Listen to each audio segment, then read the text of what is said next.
दहशत गर्द को दहशत गर्द कह चुकी है।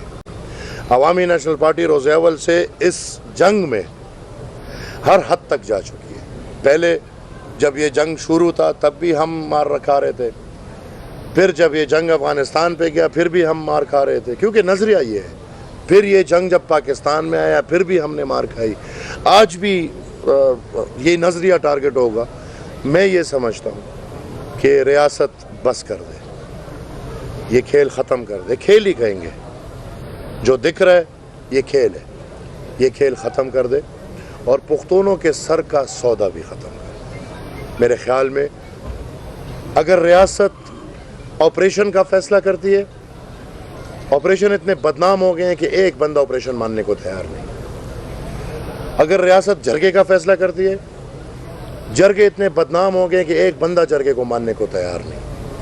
लिहाजा जब एक चीज़ पे पूरा कौम इत्तेफाक कर चुका है और नेशनल एक्शन प्लान बन चुका है, और उस नेशनल एक्शन प्लान में तमाम तर सियासी जमातें भी थी और दिफाई इदारे भी बैठ के इस कौम को जब एक प्लान दे दिया, उस प्लान पे अमल क्यों नहीं हो रहा। और दूसरा ये कि संजीदगी दिखाएं उस प्लान में जिन्होंने 40,000 लोगों को लाके यहाँ पे सेटल किया, उनके ख़िलाफ़ कार्रवाई होनी चाहिए। लिहाजा मैं ये समझता हूँ कि आज भी हमारे साथ रियासती इदारा, बिलखुसूस जो रियासती इदारे का सिपह सालार है, वो मजाक कर रहे हैं। एक तरफ कहते हैं कि मैं इनको ख़त्म करूँगा, दूसरी तरफ उनको खुले रास्ते दे रहे हैं। तो मैं तो समझूंगा कि दो नतीजे हैं, या तो पाकिस्तान का दिफाई इदारा नाअहल है और वो इतना नाअहल है कि वो हम लोगों का दिफा नहीं कर पा रहा, और अगर वो नाअहल नहीं, वो भैया चांद सितारों का मालिक है, वो भैया चार चार तारे को मारा होता है, मतलब अहल है ना जो इतना बड़ा है, तो फिर मुलव्विस है।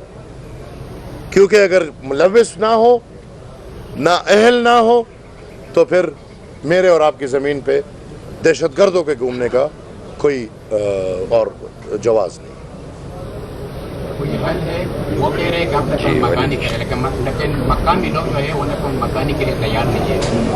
तो अवामी नेशनल पार्टी के साथ क्या कोई हल है इस तरह कि वो दहशतगर्दी ख़त्म हो जाए? मेरी जान, हम तो बंदूक वाले लोग नहीं है ना। मेरे पास हल ये है कि जो तनख्वाह ले रहे हैं मेरी हिफाजत के लिए, वो तनख्वाह हलाल करे और मेरी हिफाजत करे, ये मेरे पास हल है। दूसरा, अगर आप कहते हैं कि मैं बंदूक उठाऊं, तो मैं तो सॉरी, ये हल मेरे पास नहीं है। बल्कि खुले आम खड़े होके मैं ये कहूँगा कि जिसको हम तनख्वाह दे रहे हैं अपनी हिफाजत के लिए, वो मेरी हिफाजत कर ले।